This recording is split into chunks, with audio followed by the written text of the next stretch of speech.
নমস্কার, গুরু কিপাহি কেবলম। আমি আজ আপনাদের আলোচনার বিষয় হচ্ছে বৃহস্পতি গ্রহের শুভাশুভ ভাব নিয়ে দু চারটি কথা বলবো। বিগত কিছুদিন আগে আপনাদের শুক্র গ্রহ নিয়ে আলোচনা করেছি। আজকে বৃহস্পতি গ্রহের শুভাশুভ ভাব নিয়ে একটু আলোচনা করছি। যদিও এটা শিক্ষামূলক আলোচনা, যারা শিক্ষার্থী, যেসব ছাত্রছাত্রীরা এখন জ্যোতিষ নিয়ে পড়াশোনা করছেন তাদের অনেকটাই উপকারে লাগবে, এবং সাধারণ লোক যারা একটু জ্যোতিষ নিয়ে চর্চা করে তাদেরও অনেকটাই কাজে লাগবে।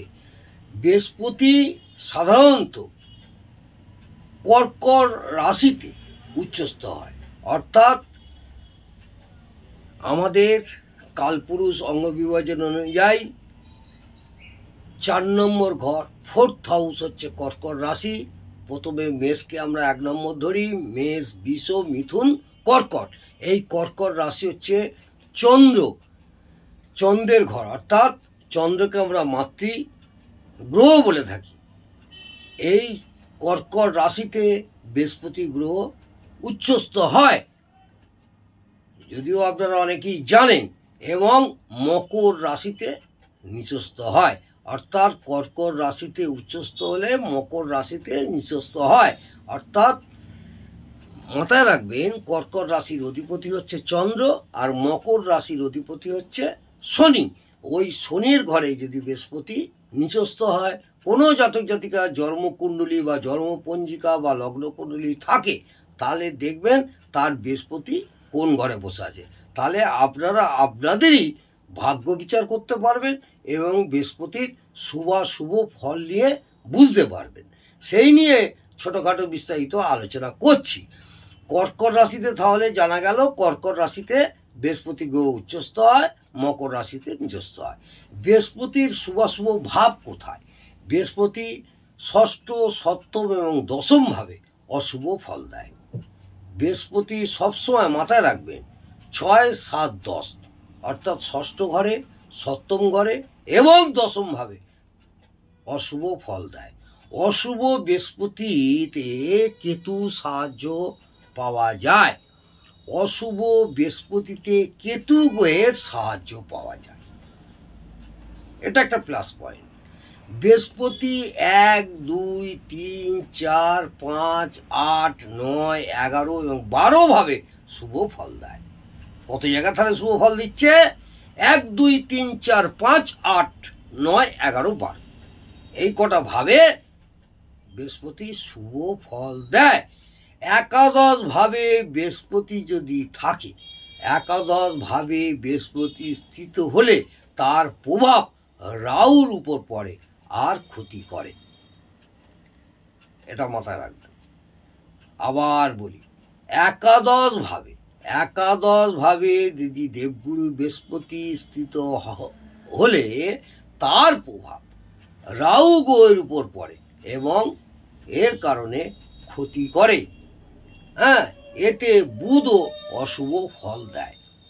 এতে একাদশ ভাবে যদি বৃহস্পতি স্থিত হলে রাহু উপর পড়ে এবং ক্ষতি তো হয়, এছাড়া বুধও অশুভ ফল দেয়, হবেই হবে। বুধ গ্রহ এখানে অশুভ ফল দেবেই। বৃহস্পতি একা যে কোনোভাবে থাকলে, বৃহস্পতি গ্রহ যদি একা যে কোনোভাবে থাকে তাহলে অশুভ প্রভাব দেয় না। দেবগুরু বৃহস্পতি যদি নিজে একা একটা ঘরে অবস্থান করে বা থাকে তাহলে অশুভ প্রভাব দেয় না, এটা মাথায় রাখতে হবে। বৃহস্পতির অশুভ হবার লক্ষণ আপনি বুঝবেন কি করে বৃহস্পতি অশুভ হয়েছে, সেই লক্ষণটা আপনাদের বিস্তারিত আলোচনা করছি। বৃহস্পতি অশুভ হলে কি হয়? মাথার চুল পেছন দিক থেকে উঠতে শুরু হয়ে যায়। মাথার চুল পেছন দিক থেকে কি করবে? উঠতে শুরু হয়, পেছন দিকে উঠতে শুরু হয়। গলায় মালা পরবার অভ্যাস হয়ে যায়। দেখবেন জাতক বা জাতিকা গলায় মালা পরবার অভ্যাস হয়ে যায়। সোনার গহনা হারিয়ে যায়, বা চুরি হয়ে যায়, বা যেভাবেই হোক সোনা গহনা নষ্ট হয়, শিক্ষা অকারণে থেমে যায়। যারা লেখাপড়া করছেন তাদের শিক্ষা অকারণে থেমে যায়, অপচয় পায় বা অযথা কথাবার্তা বলে থাকে। তাহলে বৃহস্পতি অশুভ হওয়ার লক্ষণ এই কয়েকটি আপনাদের বিস্তারিত আলোচনা করলাম। বৃহস্পতি সামলাবার উপায় কি? বৃহস্পতি তো অশুভ হয়েছে, বৃহস্পতি সামলাবেন কি করে সেটাও তো জানতে হবে। বৃহস্পতিবার দিনকে উপোস করুন বা নিরামিষই আহার করুন। বৃহস্পতিবার নিরামিষ আহার করুন বা উপোস করুন, তাহলে দেবগুরু বৃহস্পতি অনেকটাই সন্তুষ্ট হয়। মাথায় বা কপালে হলুদ টিপ লাগান বা সাদা চন্দনের টিপ লাগান, বা হলুদ রঙের যে আমাদের অশ্বগন্ধা আছে সেটাও লাগাতে পারেন, বা হলুদ টিপ বা কেশরের টিপ লাগালে অনেকটাই বৃহস্পতির প্রভাব থেকে মুক্তি পাবে। যে কোনো কাজ শুরু করার আগে নিজের নাক অবশ্যই পরিষ্কার রাখবেন। নিজের নাক সবসময় পরিষ্কার করে নেবেন। নাক, অনেকে নাক খটকায়, নাকে ময়লা থাকে, সেগুলো পরিষ্কার করে নেবেন, তাতে বৃহস্পতি সন্তুষ্ট হয়। কেশর বা জাফরান খাবেন, বা নাভি বা জিভে লাগালেও শুভ ফল হয়। কেশর বা জাফরান খাবেন, বা নাভি বা জিভে যদি একটু স্পর্শ করেন তাতেও আপনার বৃহস্পতি সন্তুষ্ট হয়। হরিশ পুরাণের পাঠ করুন, হরিশ পুরাণের পাঠ করুন যদি সম্ভব হয়। না যদি সম্ভব হয়, ব্রহ্মা ঠাকুরের উপাসনা লাভদায়ক হয়। যে ব্রহ্মা আছেন তার যদি উপাসনা করেন তাতেও অনেকটা লাভদায়ক হয়। এছাড়া অশ্বত্থ গাছের গোড়ায় জল নিবেদন করুন, জল নিবেদন করুন। তামার ঘটিতে অশ্বত্থ গাছের গোড়ায় জল নিবেদন করুন, জল ঢালুন, প্রত্যেক দিন জল ঢালুন, এবং অশ্বত্থ গাছকে ভক্তি শ্রদ্ধা ভরে নমস্কার জানান, মনস্কামনা জন্যে প্রার্থনা করুন, তাতেও অনেকটা ফল হয়। এছাড়া 2 টুকরো সোনা নেবেন, 1 টুকরো জলে ভাসিয়ে দেবেন। যদিও সোনা অনেক মূল্যবান জিনিস, সোনার অনেক দাম, একদম সর্ষের মতন 2 টুকরো সোনা নেবেন, একটা স্রোতের জলে, অর্থাৎ নদীর স্রোতের জলে, জোয়ারের জলে ভাসিয়ে দেবেন, অন্যটা আজীবন নিজের কাছে মানিব্যাগে বা পার্সে রেখে দিন। তাহলেও দেবগুরু বৃহস্পতি আপনাদের অনেকটাই আশীর্বাদ করবেন। এছাড়া হলুদ ফুলের গাছ নিজের বাড়ি বা ঘরে লাগান। নিজের যদি বাড়ি বা ছাদ বা ঘর থাকে সেখানে লাগান, নচেত আজকাল তো সকলে ফ্ল্যাটে থাকেন, ফ্ল্যাটের জানলার পাশে বা বারান্দায় যদি সম্ভব হয় হলুদ ফুলের গাছ তাহলে একটা টবেতে লাগান। গরুর পুরাণের পাঠ করুন।